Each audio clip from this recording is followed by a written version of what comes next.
Hello everyone, my name is Priyanka. Welcome to my maths classes. मैं 9th class maths का full syllabus teach कर रही हूँ और हम डिस्कस कर रहे हैं first chapter number systems and we are on exercise 1.3।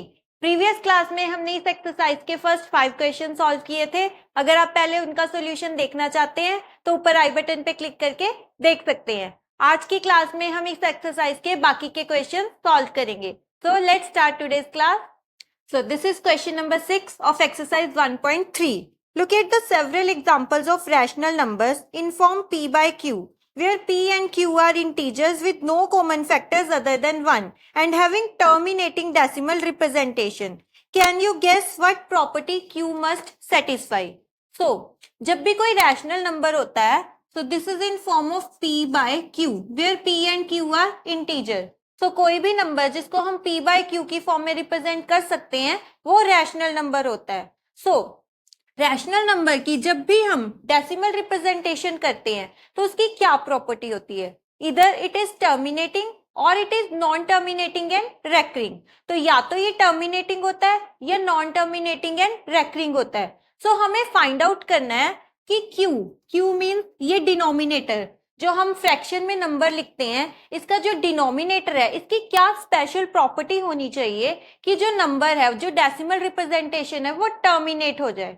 सो अगर हम ये एग्जांपल्स लें 1/2 से लेके 1/10 तक, सो हम चेक करेंगे कि इनमें से कौन से नंबर टर्मिनेटिंग है। सी 1/2 इसकी जो डेसिमल रिप्रेजेंटेशन है वो टर्मिनेटिंग है। 1/4 इसकी टर्मिनेटिंग है। 1/5 इसकी डेसिमल जो रिप्रेजेंटेशन है वो टर्मिनेटिंग है। सिमिलरली 1/8 की एंड 1/10 की। अदर देन दैट ये जो 1/3 है या फिर 1/6, 1/7 और 1/9 इनकी जो डेसिमल रिप्रेजेंटेशन है वो नॉन टर्मिनेटिंग है एंड रेकरिंग भी है। तो hence we conclude that Q की क्या प्रॉपर्टी होनी चाहिए? जो क्यू के प्राइम फैक्टर्स हैं, मीन्स जब हम क्यू की प्राइम फैक्टराइजेशन करें, जो डिनोमिनेटर है उसकी अगर हम प्राइम फैक्टराइजेशन करें तो उसके जो फैक्टर्स हो सकते हैं वो सिर्फ 2 और 5 ही हो सकते हैं, या फिर 2 एंड 5। सिर्फ अगर ये दोनों ही फैक्टर्स हैं डिनोमिनेटर में तो जो एक्सप्रेशन आएगा वो टर्मिनेटिंग होगा। And this is true for each and every case. अगर हमारा जो डिनोमिनेटर है सी यहाँ पे 4 है, सो 4 मीन्स 2 इंटू 2, प्राइम फैक्टर्स क्या हुए? 2 ओनली। और यहाँ पे अगर 10 है तो इसके क्या हुए? 2 इंटू 5, तो इसमें 2 एंड 5 ओनली। इधर ओनली 2, इधर ओनली 5, या फिर 2 एंड 5 बोथ। तीनों टाइप के प्राइम फैक्टर्स हो सकते हैं। Only then the decimal representation of the number would be terminating, and this is the property of Q. The next question is write 3 numbers whose decimal expansions are non-terminating, non-recurring. तो means हमें 3 irrational numbers लिखने हैं ताकि इनके जो decimal expansion है वो non terminating भी हो और नॉन रेकरिंग भी हो। तो ऐसे कौन से नंबर होते हैं? √2, √3, √5। सभी जो हमारे पास अंडर रूट के अंदर टर्म्स हैं जो कि परफेक्ट स्क्वायर नहीं है तो उनका जो डेसिमल रिप्रेजेंटेशन है वो नॉन टर्मिनेटिंग भी होता है एंड नॉन रेकरिंग भी होता है। So all these numbers are irrational numbers. The next question is find 3 different irrational numbers between the rational numbers 5/7 and 9/11. तो हमें 2 रैशनल नंबर्स गिवन है 5/7 एंड 9/11 और हमें इन दोनों के बीच में लाई करने वाले 3 इरेशनल नंबर्स फाइंड आउट करने हैं। तो हम कैसे कर सकते हैं? सो फर्स्ट ऑफ ऑल हम क्या करेंगे, इनकी डेसिमल रिप्रेजेंटेशन लिखेंगे। 5/7 को हम इसकी डेसिमल रिप्रेजेंटेशन कैसे कर सकते हैं? हम करेंगे 5 को 7 से divide. So what do we get? सबसे पहले यहाँ पे लगेगा पॉइंट एंड यहाँ पे 0। Now 7 7 49, remainder is 1। यहाँ पे लगेगी एक और 0। 7 1 आर 7, रिमाइंडर इज 3। यहाँ पे आएगी एक और 0। 7 4 are 28, now the remainder is 2 और 0 लगाने पे ये बन गया 20।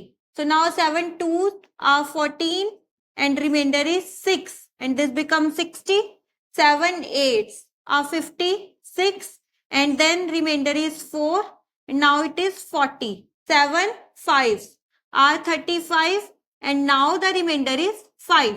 So ये जो remainder है 5 ये सेम है एज द न्यूमरेटर जहां से हमने स्टार्ट किया था, तो ऑब्वियसली ये सारे स्टेप्स रिपीट करेंगे, तो यहां से ये नंबर रिपीट करेगा 714285, इसके ऊपर आ जाएगी बार, तो मींस इसकी जो डेसिमल रिप्रेजेंटेशन है द नंबर इज 0.714285 एंड ये number it will keep on repeating, this string of numbers would repeat itself. This is the decimal representation of 5/7.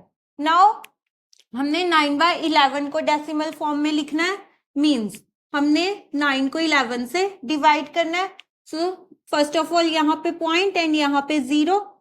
Now 8 8s are 88, reminder is 2, यहाँ पे आ जाएगा 20, 8 1s 11 ones are 11 and remainder is 9.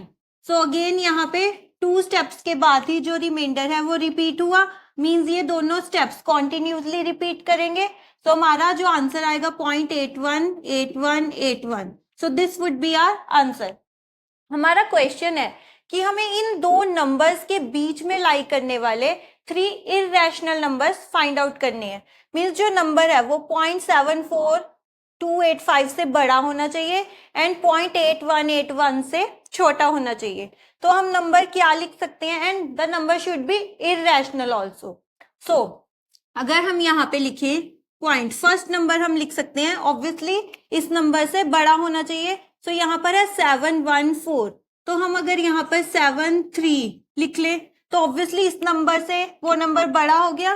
सो 73501 001 0001. सो इस तरह से अगर मैं इस नंबर को लिखूं, सो ये जो नंबर है ये नॉन टर्मिनेटिंग है एंड ये नॉन रेकरिंग भी है. ये इसमें कोई भी पर्टिकुलर स्ट्रिंग ऑफ नंबर खुद को रिपीट नहीं कर रहा, हर बार एक नया नंबर आ रहा है. सो ये फर्स्ट हो गया ये इररेशनल नंबर. देन हम यहाँ पे 74 भी लिख सकते हैं, 741 देन 2 1 2 लिख लो, 1 1 2 1 1 1 2 एंड सो ऑन. इस तरह से वैसे इन दो नंबर्स के बीच में there are infinite irrational numbers, इन दोनों के बीच में भी इनफाइनाइट इररेशनल नंबर्स लाई करते हैं और हमें सिर्फ 3 लिखने हैं, तो हम कोई भी लिख सकते हैं. We can also write here 75 7501 001 0001 and so on. So these 3 numbers are irrational number and they would definitely lie between 0.714 and 0.81. इन दोनों के बीच में भी लाई कर रहे हैं and they are non-terminating also and they are non-recurring also. So this is last question of exercise 1.3. Classify the following numbers as rational or irrational. So we have given 5 different numbers and we have to find out whether the number is rational or irrational. The first number is under root 23. अब जो ये number 23 है ये perfect square number नहीं है, तो जब हम किसी भी नॉन परफेक्ट स्क्वायर नंबर का अंडर रूट सॉल्व करेंगे तो it is always irrational number, क्योंकि जब हम इसका अंडर रूट सॉल्व करेंगे तो क्या होगा, ये डेसिमल फॉर्म में आएगा and that would be non terminating and non recurring. So that's why under root 23 एक इररेशनल नंबर है.